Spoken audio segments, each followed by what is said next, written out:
Good morning সকলকে। আজ 5th July 2026 আর আমার কলেজের 4 বছর এন্ড হয়ে গেছে। আর আমি কারেন্টলি এখন কলকাতাতে আছি।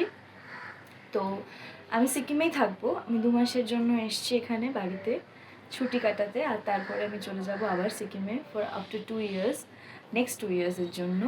তারপরে হয়তো সেটা এক্সটেন্ড করে পরে বাড়তেও পারে। তো আজকের ভিডিও বানানোর উদ্দেশ্য হলো, আমি কালকে রাত্রিরে জানতে পেরেছি যে 3rd জুলাই, 4th জুলাই আর 5th জুলাই এই 3 দিন আমাদের কলকাতাতে চলছে পর্যটন মেলা। তো এত বছর ধরে আমি যেতে পারিনি, যেহেতু কলেজের ছুটি পেতাম না, কলেজ থেকে আসতে পারতাম না, তাই জন্য। তো এবছরে আমার ভাগ্যক্রমে পেয়ে গেছি, আমি খুব ভাগ্য করে আমি এবারে পেয়ে গেছি। তো আমি কালকে জানতে পেরেছি বেসিক্যালি মেকপিয়নের ভ্লগ, মানে আমাদের সকলের ফেভারিট শঙ্খদার কয়েকটা ছবির পোস্ট থেকে। বাবাও আমাকে আগে বলেছিল যে এর মধ্যে মনে হয় হবে হবে, তো আমি সেটা জানতে পেরেছি। আর আজকে আমি জানি না কতজনের সাথে দেখা হবে। আমার খুব ইচ্ছে কিছু মানুষের সঙ্গে দেখা করার, যাদের ইন্সপিরেশনে আমি আরও বেশি করে এই ব্লগগুলো বানানো স্টার্ট করতে চলেছি। আরও বেশি করে যাদের ইন্সপিরেশন, মানে যাদের ভিডিও দেখে আমি আরও বেশি ইন্সপায়ার হচ্ছি এই ট্রাভেল ব্লগ বানানোর জন্য বা আরও বেশি ঘোরার জন্য, তাদের সাথে যদি দেখা হয় আমি সত্যি নিজেকে খুব আপ্লুত মনে করবো। আমার কাছে এরপরে কোনো ভাষা থাকবে না। দেখা যাক কতটা কি দেখা। মেলাটা চলছিল সকাল 11টা থেকে রাত 8টা অবধি। তো আমরা একটু দেরি করে ইনিশিয়ালে বেরিয়েছিলাম, ওই 12টা 10-15 নাগাদ বেরিয়েছিলাম। বেরিয়ে আমরা উত্তরপাড়া স্টেশন থেকে আগে হাওড়ার উদ্দেশ্যে রওনা দিলাম।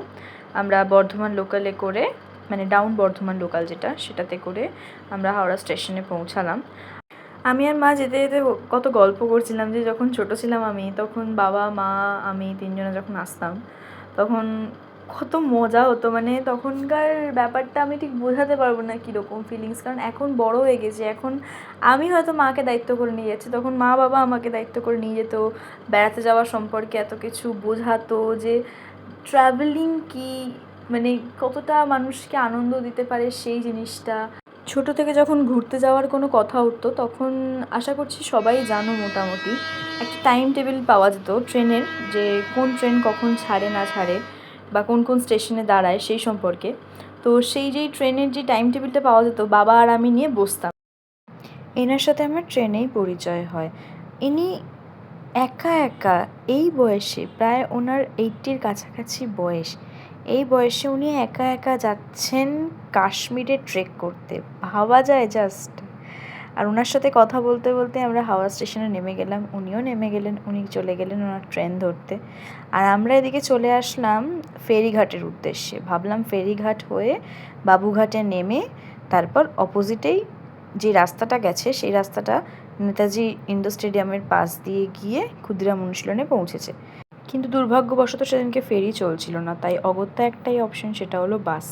আমরা 259 বাসটা ধরেছিলাম। এই বাসটা আমাদেরকে ইডেন গার্ডেনের ঠিক সামনেটা নামিয়ে দেয়, আর ওখান থেকে আমরা আকাশবাণীর পাশ দিয়ে হেঁটে হেঁটে বেশ কিছুটা রাস্তা যাওয়ার পরেই ওখানে দেখতে পাই ক্ষুদিরাম অনুশীলনের গেট, বড় করে লেখা রয়েছে পর্যটন। এই ট্যুরিজম মেলা থেকেই ঘুরে আসতাম, ঠিক তারপরেই বাবার আর আমার বসা হতো যে কোথায় ঘুরতে যাব। প্রথমে একটা চিট সিস্টেম হতো আমার মায়ের আর বাবার মধ্যে, আর যখন আমার ঠাকুমা বেঁচেছিল তখন আমরা 4 জনে মিলে একটা চিট সিস্টেম করতাম। যার ভোট সব থেকে বেশি পড়তো যেই জায়গায়, সেই জায়গায় আমাদের ঘুরতে যাওয়া হবে, এই বলে আমরা সবসময় একটা করে জায়গা ফিক্সড করতাম।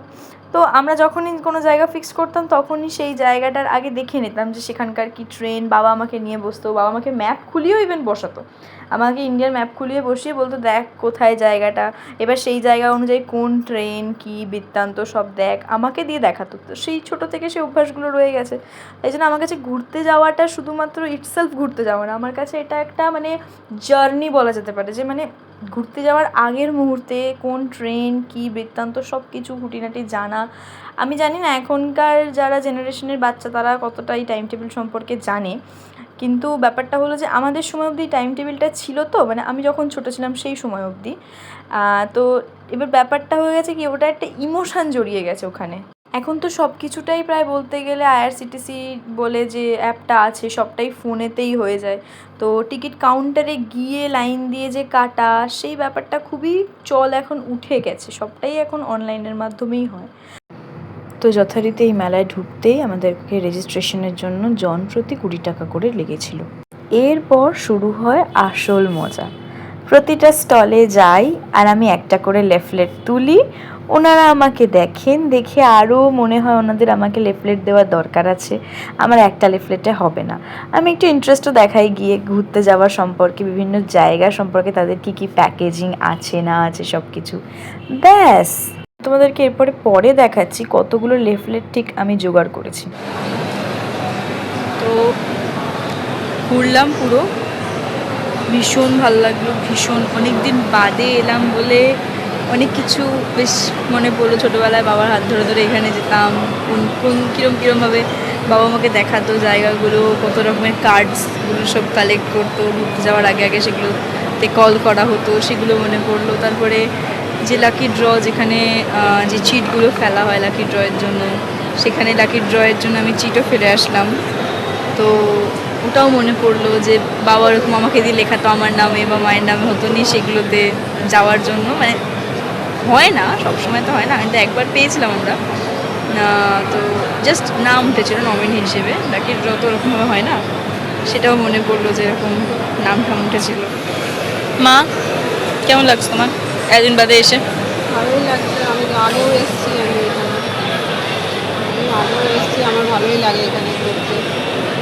ছোটোবেলায় যখন বাবা তোমার সাথে আসতাম, ছোটোবেলায়, হ্যাঁ।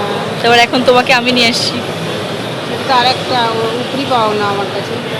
মেলা ঘুরে আমি প্রায় মোটামুটি 100টা মতন পাতা জোগাড় করেছিলাম।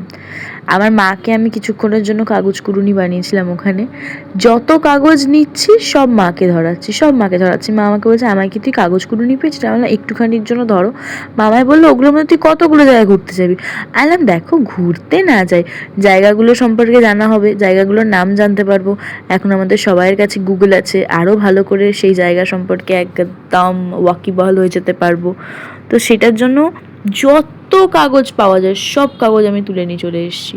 তারপর ওখান থেকে বেরোলাম আমরা। বেরোনোর পর একটুখানি পাশে একটা পাপড়ি চাটের দোকান ছিল, এই পাপড়ি চাটের দোকান থেকে একটু পাপড়ি চাট খেলাম আর সঙ্গে একটু চা খেলাম। তারপরে ঠিক ওই ক্ষুদিরাম অনুষ্ঠানের সামনে থেকেই হাওড়া যাওয়ার বাস পাওয়া যায়। হাওড়া যাওয়ার বাসে উঠলাম, উঠে আমরা মিলেনিয়াম পার্কের পাশ দিয়ে স্ট্যান্ড রোড হয়ে সোজা চলে আসলাম হাওড়া ব্রিজে। আর হাওড়া ব্রিজ থেকে তারপরে হাওড়া স্টেশন, আর তারপরে ডাউন আপ বর্ধমান লোকাল। আমার মাঝে মাঝে না মাথাটা ঘেঁটে যায়। আপ বর্ধমান লোকালে উঠলাম, এটা গ্যালোপিন ছিল, ডাইরেক্ট গিয়ে একদম আমাদের উত্তরপাড়ায় নামালো। এরপর কিছু খাবার দাবার কিনে নিয়ে সোজা বাড়িতে চলে আসলাম। তো আজকের মতন ব্লগটা এখানেই শেষ করছি। পরবর্তী আবার ব্লগে দেখা হবে বা কোনো ভিডিওতে দেখা হবে। আজকের জন্য টাটা।